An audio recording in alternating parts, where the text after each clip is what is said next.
चलिए आज हम लोग अब जानते हैं क्या, क्लास 9 है ना, बायोलॉजी। बायोलॉजी जो है पहला चैप्टर क्या है आपका, ये कोशिका है ना। क्या है पहला चैप्टर? कोशिका। तो हम लोग पहले कोशिका के बारे में पूरे अच्छे तरीके से जानकारी लेते हैं कि हाँ कोशिका में हमको पढ़ना क्या क्या चीज है, समझ में आ रहा है ना। तो कोशिका है क्या, तो हम लोग समझते हैं ये चीज कि कोशिका को जीवन के आधारभूत संरचनात्मक और क्रियात्मक इकाई माना गया है कि नहीं है। तो उसका ये परिभाषा वगैरह जो हम लोग बाद में चलेंगे, ठीक है। लेकिन आज हम लोग जानते हैं कि कोशिका को इंग्लिश में क्या बोलते हैं, सेल्स। क्या बोलते हैं उसको? सेल्स, ठीक है। चलिए, लेकिन कोशिका का नाम क्या है? साइटो। कोशिका का नाम क्या है? साइटो। समझ में आ रहा है ना, कोशिका का नाम क्या है? साइटो। यहाँ लिख देते हैं साइटो। लेकिन कोशिका के बारे में हम जो कुछ भी पढ़ेंगे, कोशिका के बारे में जो कुछ भी पढ़ेंगे उसे हम लोग बोलते हैं साइटोलॉजी। क्या बोलते हैं उसको? साइटोलॉजी। समझ में आ रहा है ना, साइटोलॉजी। क्लियर है। अब कोई आपसे पूछता है कोशिका का खोज किसने किया था, सबको पता होगा कि कोशिका का खोज रॉबर्ट हुक ने किया था। रॉबर्ट हुक ने किया था, समझ में आ रहा है ना, 1665 ईस्वी में। कब? 1665 ईस्वी में रॉबर्ट हुक जो है कोशिका का खोज किया था, समझ में आ रहा है ना। लेकिन अब हम आपको बताते हैं कि कोशिका का नाम जो है साइटो है, लेकिन इंग्लिश में इसको सेल्स कहा जाता है। ऐसा कैसे हुआ था? क्योंकि मधुमक्खी के जो है छत्ते का वहां पर जब देखा गया था तब जाकर के उसको नाम रख दिया था क्या? सेल्स। क्या नाम रख दिया था उसको? सेल्स, ठीक है ना। लेकिन हम लोग आज समझते हैं क्या कि ये कोशिका का नाम क्या चीज था? साइटो। इसका अध्ययन क्या कहलाता है? साइटोलॉजी। इसका खोज रॉबर्ट हुक 1665 ईस्वी में। अब पूछता है क्या, सबसे छोटी कोशिका कौन है? सबसे छोटी कोशिका कौन है? तो हम लोग सबसे छोटी कोशिका को जानने से पहले हम लोग समझते हैं सबसे छोटा मात्रक किसको बोलते हैं, है ना। सबसे छोटा मात्रक किसको बोलते हैं? माइको को बोलते हैं, है ना। क्या होता है? माइको, ठीक है ना। तो यहाँ पर भी है सबसे जब छोटी कोशिका बोल दिया है तो इसको हम लोग बोलेंगे क्या? माइकोप्लाज्म। क्या बोलेंगे इसको? माइकोप्लाज्म।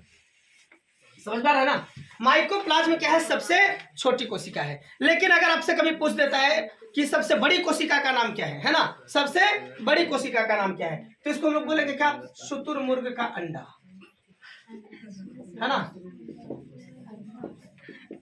शुतुरमुर्ग का अंडा, ये क्या है? सबसे बड़ी कोशिका है। लेकिन अगर आपसे कभी पूछा जाए कि नहीं मानव में सबसे छोटी कोशिका कौन है, मानव में सबसे छोटी कोशिका कौन है, तो हम लोग उसको बोलेंगे क्या? शुक्राणु।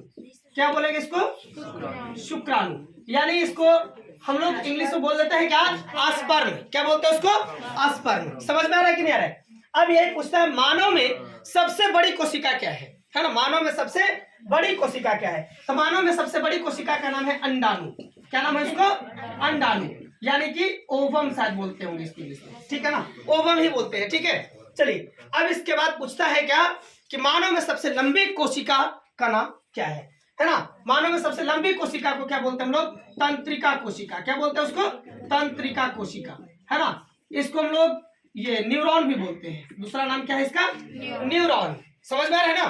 तो मानव में सबसे छोटी कोशिका क्या है?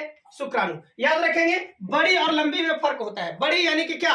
बहुत बड़ा, है कि नहीं है, और लंबी मतलब क्या? ऐसे लंबा, ठीक है ना। याद रखना होगा इसको, ठीक है। तो मानव में सबसे बड़ी कोशिका क्या होगा? अंडाणु, है ना, मादा में पाए जाते हैं, ठीक है। अब उसके बाद मानव में सबसे लंबी कोशिका का नाम क्या होगा? तंत्रिका कोशिका, यानी कि न्यूरॉन, है ना। जैसे कभी कभी क्या होता है कि हम लोग अगर चलते हैं तो चलने के बाद कभी क्या होता है कि कुछ लोगों ने मुझे बोला या फिर महसूस ऐसा किया जाता है कि चलने के बाद क्या है, एक कांटा का नाम सुना है ना, चुभ जाता है कि नहीं। तो ये सब ऐसे ऐसे आवेगों को पहुंचाने का काम मस्तिष्क तक जो काम करता है ना, जो पहुंचाता है, बताता है कि हाँ लगता है कि कुछ ना कुछ पैर में चुभा है, तो इसको बताने का काम कौन करता है? तंत्रिका कोशिका, यानी कि संवेदना, इसको हम लोग बोल सकते हैं एक तरीके से कि सूचना पहुंचाने का काम करता है तंत्रिका कोशिका। क्लियर है। तो अब हम लोग चलते हैं कोशिकाओं की संख्या। आप याद रखेंगे ये कोशिकाओं की संख्या क्या है? आकार पर निर्भर करता है ना। कोशिकाओं की संख्या आकार पर निर्भर करता है। अगर मान लिया जाए कि सबसे ये अगर बड़ा अगर बरगद का पेड़ अगर देख लिया जाए, एक गुलाब का पौधा देख लिया जाए, तो ये जो बरगद के पौधा है उसमें कोशिकाओं की संख्या अधिक पाई जाएगी, लेकिन वही गुलाब का जो पौधा है उसमें कोशिकाओं की संख्या कम पाई जाएगी। समझ में आ रहा है आप लोगों को यहाँ तक? अगर समझ में आ रहा है तो बताइएगा। ठीक है, चलिए अब उसके बाद हम लोग मानव में समझते हैं कि मानव में कोशिकाओं की संख्या कितनी पाई जाती है। समझ में आ रहा है ना? तो याद रखेंगे 10 के पावर 15 कोशिका। क्लियर है? 10 के पावर 15 कोशिका। अगर सपोज दैट अगर 1 kg का अगर कोई बच्चा है तो उसमें हम लोग क्या करेंगे, 1 गुने 10 के पावर 15 कोशिका से गुना करेंगे, है ना।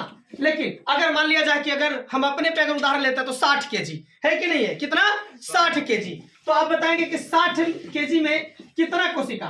तो 60 गुने 10 के पावर 15 कोशिका। इतना कोशिका जो है मानव शरीर में पाया जाता है। समझ में आ रहा है ना? अब बाकी आप लोग अपने अपने साइज के अकॉर्डिंग देख लेंगे आपका वेट कितना कितना है कि नहीं है। अगर आपका वेट अगर मान लीजिए कि 35 kg है तो 35 में 10 के पावर 15 से गुना कर लीजिएगा। समझ में आ रहा है कि नहीं आ रहा है?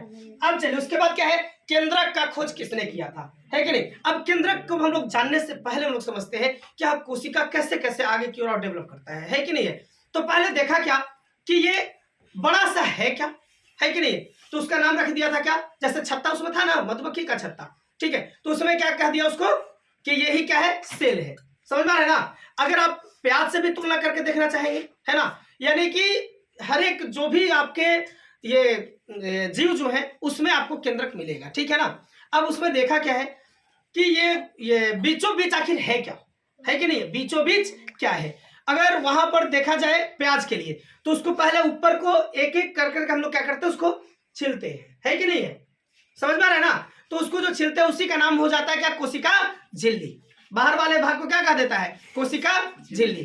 अब सेकेंड टाइम में क्या होता है, उसको लोग काटना ऐसे शुरुआत करता है। लेकिन आप देखे होंगे अक्सर आपने अपने घर की महिलाओं को, है ना, जैसे उन लोग क्या करते हैं, काटने से पहले महिलाओं लोग ऐसे करके उंगलियां करके काटेंगे ऐसे ऐसे। समझ में आ रहा है कि नहीं आ रहा है। ऐसा इसलिए काटते हैं क्योंकि उसमें से क्या होता है, जो उसमें जो द्रव पाए जाते हैं वो सीधे क्या होते हैं, उनके आंखों तक पहुंचता है कि नहीं है। लेकिन हम लोग देहात की भाषा में क्या बोलते हैं, उसको करुआई लग रहा है, बोलते हैं कि नहीं बोलते हैं। हाँ, तो इस प्रकार से हम लोग क्या करते हैं, उसको मुड़ी को ऐसे कर लेती है महिलाएं लोग, और वैसे से धर के पूरा क्या करती है, कटिंग कर देती है कि नहीं। क्योंकि वो जो द्रव पाए जाते हैं उसी द्रव का नाम होता है क्या, ये उसमें अगर जीव में अगर पाया जाएगा तो उसको जीव द्रव्य बोल देंगे, ठीक है। अब उसके बाद एक छोटा सा ऐसा भाग आता है जिसको उससे भी छोटा नहीं किया जा सकता है, उसका नाम होता है क्या, केंद्रक। क्या नाम होता है, केंद्रक। तो यहाँ पर वही पूछा है, केंद्रक का खोज किसने किया था, केंद्रक का खोज किसने किया था। तो आप याद रखेंगे यहाँ पे, इसका खोज रॉबर्ट ब्राउन ने किया था। रॉबर्ट ब्राउन ने 1831 ईस्वी में किया था, है ना, 1831 ईस्वी में किया था। अब उसके बाद देखा कि जीव द्रव्य या प्रोटोप्लाज्म। अच्छा, इसमें क्या है, एक द्रव भी है जो क्या कर रहा है, वो तैर रहा है। क्या कर रहा है, वो तैर रहा है। समझ में आ रहा है कि नहीं आ रहा है। तो तैर रहा है तो उसका नाम क्या रख दिया जाए। तो उधर से आते हैं कौन, ये पुरकिंजे साहब, है कि नहीं है। कौन आते हैं वहां पे, पुरकिंजे साहब। और वहां पे बोलते हैं कि अच्छा एक काम करते हैं, कोशिका बड़ा सा दिखलाई दिया उसका, तो ये कौन इसमें खोज, हाँ रॉबर्ट हुक। याद रखेंगे मृत कोशिका का खोज किया था भाई, है ना, मृत कोशिका का खोज किया था, याद रखिएगा इसको, है ना।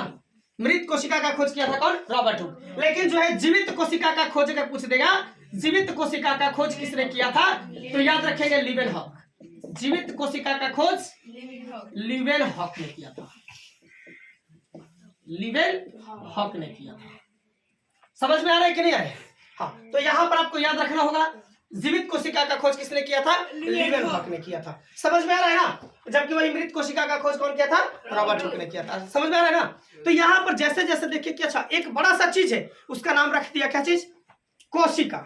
नाम क्या रखा, कोशिका। दूसर का उधर से उठा तो बोला क्या चीज कि अच्छा एक में बीचों बीच क्या दिखलाई दे रहा है ना, बीचों बीच क्या दिखलाई दे रहा है। तो उधर से आता है कौन, रॉबर्ट ब्राउन। वो बोल देता है कि नहीं, ये जो बीचों बीच है इसका नाम रख दिया जाए केंद्रक। उसका नाम क्या रख दिया जाए, केंद्रक। और जब केंद्रक रख दिया उसके बाद भी फिर भी देखा है क्या कि अच्छा इसमें जो है तरल पदार्थ है और ये तैर रहा है कि नहीं, तो इसका नाम क्या रख दिया जाए। तो उधर से आते हैं कौन, ये पुरकिंजे साहब। पुरकिंजे साहब, है ना। पुरकिंजे ने 1839 ईस्वी में, समझ में आ रहा है ना, 1839 ईस्वी में इन्होंने जब देखा कि हाँ उसमें अर्ध तरल पदार्थ पाए जाते हैं, इसीलिए इसका नाम रख दिया क्या चीज, जीव द्रव्य, है ना। यानी कि जीवों में पाए जाने वाले द्रव्य को जीव द्रव्य कहते हैं। समझ में आ रहा है। चलिए, जीव द्रव्य, इसी का दूसरा का नाम है क्या, प्रोटोप्लाज्म। समझ में आ रहा है ना। अब इसके बाद आते हैं क्या, ये स्लाइडेन और स्वान, इन्होंने बोलते हैं, एक है वनस्पति वैज्ञानिक, एक है प्राणी वैज्ञानिक, है कि नहीं है। तो वनस्पति वैज्ञानिक जो है स्लाइडेन साहब, ये बोलते हैं क्या कि पौधों का जितने भी शरीर है वो क्या है, सूक्ष्म कोशिकाओं से मिलकर बना होता है। तो अगर आपसे कभी पूछता है कि किसने कहा था कि पौधों का शरीर सूक्ष्म कोशिकाओं से मिलकर बना होता है, तो आप याद रखेंगे, आंसर क्या देना है आपको, स्लाइडेन। कौन है, स्लाइडेन, है ना। ये सब क्या है, जर्मनी वैज्ञानिक है, याद रखिएगा, कौन है, जर्मनी वैज्ञानिक है। अब उसके बाद क्या है कि अगले स्टेप में क्या होता है कि एक प्राणी वैज्ञानिक, जब वहां पे बोलते हैं कि नहीं पौधों का शरीर जो है सूक्ष्म कोशिकाओं से मिलकर बना है, तो उधर से उनका ही जर्मनी वैज्ञानिक एक और आते हैं, स्वान, वो बोलते हैं कि नहीं, प्राणियों का भी जो शरीर है वो बहुत ही छोटे छोटे कोशिकाओं से मिलकर बना है ना। यानी जंतुओं का शरीर भी जो है क्या, सूक्ष्म कोशिकाओं से मिलकर बना है ना। तो उनका ये ऐसा किसने बताए थे, तो यहाँ पे आते हैं कौन, स्वान, है ना। अब यही जो है स्वान और स्लाइडेन का जो ये सिद्धांत रहा था, इसी सिद्धांत को हम लोग क्या बोलते हैं, कोशिका सिद्धांत। अब यहाँ पर देखा भाई कि हम लोग एक पौधे से रिलेटेड बता रहे हैं, एक जंतु से रिलेटेड बता रहे हैं, है कि नहीं है। तो ये दोनों को जब बताया जा रहा है तो दूसरा का नाम होना चाहिए क्या, नहीं होना चाहिए। तो ये लोग दोनों आपस में भाई भाई में क्या कर लिए, समझौता कर लिए, और समझौता करने के बाद बोल दिया क्या कि कोशिका सिद्धांत दूसरे के नाम से नहीं चलेगा। समझ रहे ना, किसके नाम से चलेगा, तो स्लाइडेन और स्वान के नाम से चलेगा, स्लाइडेन एवं स्वान। समझ पा रहे हैं तक, स्लाइडेन एवं स्वान। अब यहाँ पर क्या चीज है, कोशिका सिद्धांत का प्रतिपादन किसने किया था। आपको अगर ऐसा कभी क्वेश्चन अगर पूछ दे तो आपको याद करना होगा क्या चीज, स्लाइडेन और स्वान। क्लियर है यहाँ तक। अब देखिए, अब हम लोग कोशिका के बारे में समझते हैं और भी बढ़िया से, ठीक है। अब कोशिका क्या है, हमारे शरीर में क्या है, कोशिका ही पाया गया है, ठीक है ना। क्या पाया गया है, कोशिका। कभी कभी आप लोग देखे होंगे क्या कि ऐसे करके कोई अगर ऐसे मारता है तो मारने के बाद दर्द होता है, दर्द होता है कि नहीं होता है। ऐसा दर्द क्यों होता है, बताइए, ऐसा दर्द होता है तो क्यों होता है। आप लोग कभी ऐसा महसूस किए हैं, अगर आपके फैमिली में अगर कोई यहाँ पर क्या करते हैं, अगर डेथ कर जाते हैं, मर जाते हैं, तो मरने के बाद क्या होता है, आंसू आता है कि नहीं आता है, आता होगा, क्योंकि भाई एक सदस्य हमारे घर का चला गया है। समझ में आ रहा है ना। तो ऐसी स्थिति में हम लोग रोते हैं, है ना। रोते भी है तो कितने दिन तक रोते हैं, ज्यादा दिन तक नहीं, है कि नहीं है। बस उठा करके वहां जला दीजिए, है कि नहीं है, बस वहीं तक लोग रोते हैं। उसके बाद रोना धोना बंद हो जाते हैं। फिर वही कब आता है मालूम है, जब उनको 10 दिन तक पानी दिया जाता है ऐसे, चलिए, है ना, आप मर गए हैं लेकिन मैं फिर भी आपका ख्याल रखता हूँ, है कि नहीं है। आप जैसे ज्यादा लेडीज लोग, है कि नहीं है, आप तो चले गए हैं दुनिया को छोड़ करके, लेकिन मैं आपके याद में आज भी रोती हूँ, है कि नहीं है। लेकिन पर पल पल वहां पे क्या रोती हुई नहीं रहती है, बस खाली पानी देने जाएंगे, उस टाइम में जाकर के क्या पानी डालते वक्त खाली हूँ करके, है कि नहीं। समझ में आ रहा है कि नहीं आ रहा है ना। इस प्रकार से रोते हैं, और रोने के बाद क्या करते हैं, तो उसके बाद फिर शांत हो जाते हैं, है कि नहीं है। अब फिर बोलते हैं कि भाई अब किसी के याद में कितने दिन तक रहा जाए, है कि नहीं है। फिर बाद में क्या करते हैं, उसके बाद मालूम है, ये 7 दिन होता है। बोलते हैं कि अब हम लोग को ऐसे ही रहा नहीं जाता है, चुपचाप स्नान करना शुरुआत, है कि नहीं है। फिर उसके बाद क्या है, ये हम लोग बोलते हैं अपने गांव देहात में 10वां होता है कि नहीं है, 10वां होता है। तो उसमें फिर क्या होता है कि खाना वाना बनता है, बनने के बाद क्या होता है, फिर 12वां होता है कि नहीं। सबको बुला लेते हैं कि भाई चलिए अब दुख जो है हम लोग आपस में पूरा बांट लेते हैं, है कि नहीं। सबको बुला लिया जाता है, बुला करके खिला दिया जाता है, जिसको हम लोग बोलते हैं क्या, ब्रह्मभोज। क्या बोलते हैं उसको, ब्रह्मभोज। तो बस उसी तरीके से है कोशिका। जब अगर यहाँ पे अगर कोई ऐसे मारता है तो यहाँ पे दर्द होता है, इससे साबित होता है कि क्या चीज है, कि यहाँ की कोशिका मर गई है ना। कोशिका यहाँ की मर गई। लेकिन कोशिका की एक सबसे बड़ी और भी खासियत होती है, मालूम है क्या चीज, कि कोशिका जितना मरता है उतना ही जल्दी क्या होता है, उत्पन्न भी होता है। समझ में आ रहा है कि नहीं आ रहा है। जितना जल्दी कोशिका जितना कोशिका मरता है उतना ही जल्दी कोशिका का उत्पन्न भी होता है कि नहीं है। क्योंकि एक कोशिका को दूसरे कोशिका से बहुत खास मोहब्बत भी होता है बाबू, है कि नहीं है। मैं आपको एक चीज मैं बता दे रहा हूं कि तुम मेरी वो मोहब्बत हो जिसे मैं मरते दम तक नहीं भूलूंगा। मैं खुद को भूल जाऊंगा लेकिन तुम्हें नहीं भूल पाऊंगा। समझ में आ रहा है कि नहीं आ रहा है। इस प्रकार से जो है क्या करता है, वो एक कोशिका दूसरे कोशिका को मदद करता है कि नहीं। जैसे कभी कट जाए तो कटने के बाद क्या करते हैं हम लोग, उसको बैंडेज करते हैं ना। अब बैंडेज करने के बाद हम लोग बोलते हैं कि नहीं अब हम लोग ठीक ठाक महसूस करते हैं। आप याद कीजिएगा, कटने के बाद भी अगर बैंडेज नहीं करवाइएगा तो वो भी एक ऐसा कुछ क्षण के बाद क्या होता है, वो ब्लड रुक जाता है। मालूम है क्यों? क्योंकि सभी लोग को पूरा सूचना हो जाता है कि अरे भाई उस जगह पे क्या है, कट गया है। तो वहां पे क्या करेगा, लोग दौड़ना शुरुआत कर देगा पूरा कोशिका, है कि नहीं। चलो देखते क्या हुआ, है कि नहीं है? तो सारे कोशिका क्या करते हैं, वहां तक के पहुंच जाते हैं। समझ में आ रहा है ना? और जब पहुंच जाते हैं तो उसके बाद क्या होता है, वो कोशिका अपना क्या करता है, सब एक जगह हो जाते हैं और फिर पूरे ब्लड को रोक देते हैं। समझ में आ रहा है कि नहीं आ रहा है? समझ में आ रहा है सबको यहाँ तक? चलिए, तो अब हम लोग इसके बाद जो है अगला ये टॉपिक जो है अभी इसके बाद भी हम लोग पढ़ेंगे फिर, है ना? तो ये कोशिका के बारे में आपको बताया गया। अब यही कोशिका क्या करता है कि कोशिका, एक कोशिका रहता है, आप लोग पहले देखो मोती, मोती जानते हैं ना? ये सब लड़कियां लोग खूब अच्छा जानते हो, है कि नहीं है? देखिए हो ना तुम लोग, एक मोती को हम लोग क्या बोलते हैं, उसको मोती। लेकिन वही मोती को एक धागे में गूंथ दिया जाता है तो उसको हम लोग क्या बोलते हैं, मोतियों की माला बोलते हैं, बोलते हैं ना?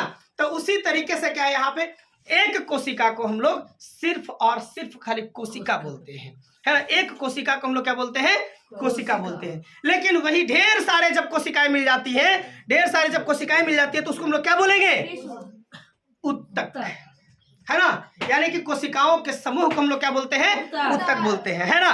तो उसी में क्या करता है कि बताता है कि अपना बनाकर फिर कुछ दिनों में बेगाना हो गया, भर गया दिल हमसे और मजबूरी का बहाना बना दिया, इसीलिए कोशिका को नाम बदल करके क्या रख दिया गया, उत्तक रख दिया गया। समझ में आ रहा है कि नहीं आ रहा है? बस उसी तरीके से हम समझेंगे। एक कोशिका था तो सिर्फ खाली कोशिका कहा गया, है कि नहीं है? एक कोशिका को सिर्फ और सिर्फ कोशिका कहा गया। लेकिन जब यहाँ कोशिकाएं ढेर सारे जब मिल गए, यानी कोशिकाओं के जब समूह जब हो गए यहाँ पे, तो इसका नाम रख दिया गया क्या, उत्तक रख दिया गया। बात समझ में आ रहा है कि नहीं आ रहा है? अब यहाँ पे उत्तक क्या करता है, अब देखेंगे। अब एक उत्तक रहेगा तो याद रखना है, एक उत्तक को हम लोग क्या बोलेंगे, उसको उत्तक ही बोलेंगे। एक उत्तक को क्या बोलेंगे, उसको उत्तक बोलेंगे। लेकिन जब ढेर सारे जब उत्तक मिल जाते हैं, है ना, तो उत्तकों के समूह हो जाते हैं वो, है ना? और जब यही ढेर सारे जब मिलते हैं तो उत्तकों के समूह को हम लोग क्या बोलते हैं, उसको अंग बोलते हैं। क्या बोलते हैं, उसको अंग बोलते हैं, है ना? अब इसके बाद आप तो समझ रहे होंगे फिर कि अंग जो है, एक अंग को सिर्फ अंग बोलेंगे, लेकिन यही जब ढेर सारे जब अंग मिल जाएंगे तो उसका नाम रहेगा क्या, अंग तंत्र। यानी कि अंगों के समूह को हम लोग क्या बोलते हैं, अंग तंत्र बोलते हैं। समझ में आ रहा है ना? जैसे देखिए अंग के बारे में समझते हैं, ये क्या है, उंगली है, अंग है ना?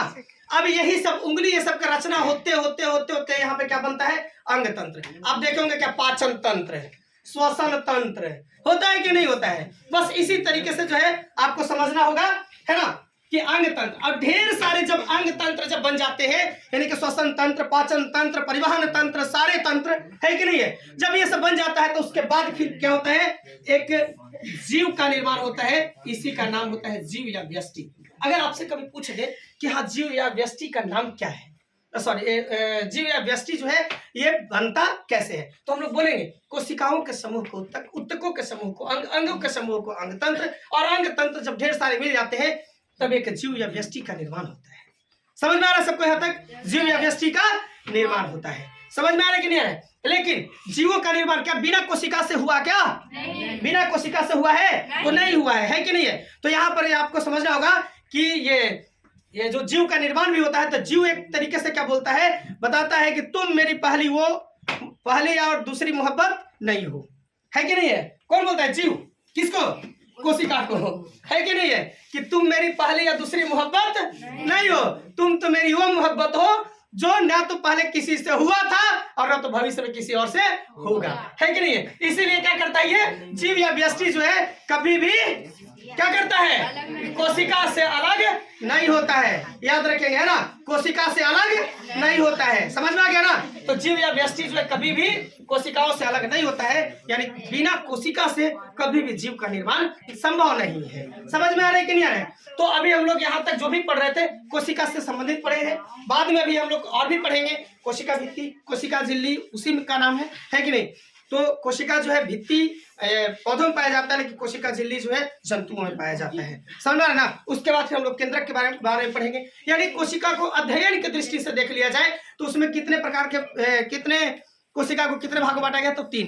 एक पहिलका का नाम होगा क्या, कोशिका झिल्ली। दूसरका का नाम होगा क्या, जीव द्रव्य, है ना, या प्रोटोप्लाज्म जो भी हो, है ना। उसके बाद तीसरका का नाम रहेगा क्या, केंद्रक। तो हम लोग बारी बारी से फिर इसको नेक्स्ट वाले जो है वीडियो आप लोग को जो मिलेगा उसमें फिर कोशिका झिल्ली, कोशिका भित्ति, ये सब पढ़ने को मिलेगा, है ना। आज तक जो है आपको भी कोशिका के बारे में एक छोटा सा इंट्रोडक्शन दिया गया है ना, इंट्रोडक्शन दिया गया है। बाकी फिर जो है हम आपको लिखवाने का भी काम करेंगे, सारे का पहले परिभाषा लिखवाएंगे, कोशिका है क्या, कोशिका भित्ति क्या है, कोशिका झिल्ली क्या है कि नहीं है, हर एक चीज हम आपको पहले फिर लिखवाएंगे। उसके बाद फिर हम क्या करेंगे आगे की ओर, फिर और आपको फिर वीडियो देखने को मिलेगा।